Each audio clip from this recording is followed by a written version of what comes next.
Salut tout le monde, bonne année! Comme vous le savez, on fait des vidéoblogs à chaque semaine pour vous mettre à jour sur ce qui se passe dans notre communauté, dans la Basse-Ville, dans la Côte-de-Sable, dans Vanier et à travers la ville. C'est un plaisir pour nous le faire. Durant le temps des fêtes, j'ai écrit un document sur les leçons que l'on a apprises en 2020.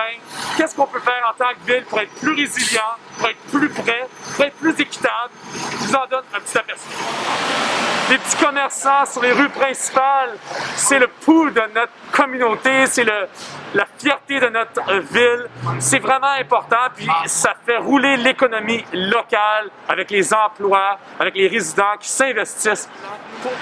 À travers la pandémie, ils sont les éléments les plus visibles de l'impact d'une fermeture, de la COVID. Qu'est-ce qu'on peut faire dans l'avenir pour appuyer les commerçants sur nos rues principales? À travers ça, il faut penser à l'ensemble de l'économie. On parle de leurs familles, leurs jeunes qui sont peut-être à l'école et le coût des services de garde qui maintenant est central pour une survie économique. On souhaite tous revenir à une vie plus indépendante où on peut retrouver notre vie avant mars 2020. Cependant, au niveau de la ville, on a une grande ville qui a énormément de capacité à maintenir une haute qualité de vie. Moi, ce que je pense, c'est qu'au niveau du transport en commun, oui, il faut continuer d'y investir, mais il faut aussi porter une attention pour les tarifs. Il faut que ça soit abordable, il faut que les gens souhaitent l'utiliser. Il y a un potentiel immense à ce niveau-là. On a aussi un appel aux espaces publics.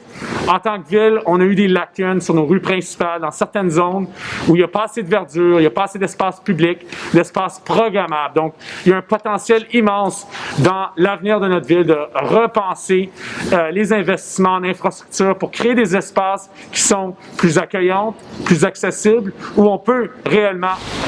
Derrière moi, vous voyez le potentiel de bâtir des unités qui sont abordables et des nouvelles unités. On a 13 000 personnes sur des listes d'attente. On a vu la difficulté de distanciation dans le modèle daté des refuges, surtout durant la pandémie, mais avant aussi, j'en ai parlé fréquemment. Il y a un potentiel immense de bâtir des milliers d'unités pour répondre aux besoins actuels dans notre belle ville, une ville qu'on est fier.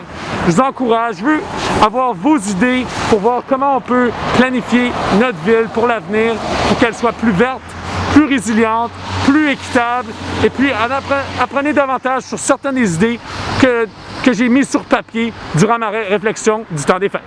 J'espère que j'ai stimulé les idées. On aime notre ville, on est fiers de notre communauté. Moi, je veux entendre vos suggestions. Comment on peut faire que notre ville soit plus résiliente, plus verte, plus équitable? Je vous ai partagé certaines de mes réflexions durant mon temps des fêtes.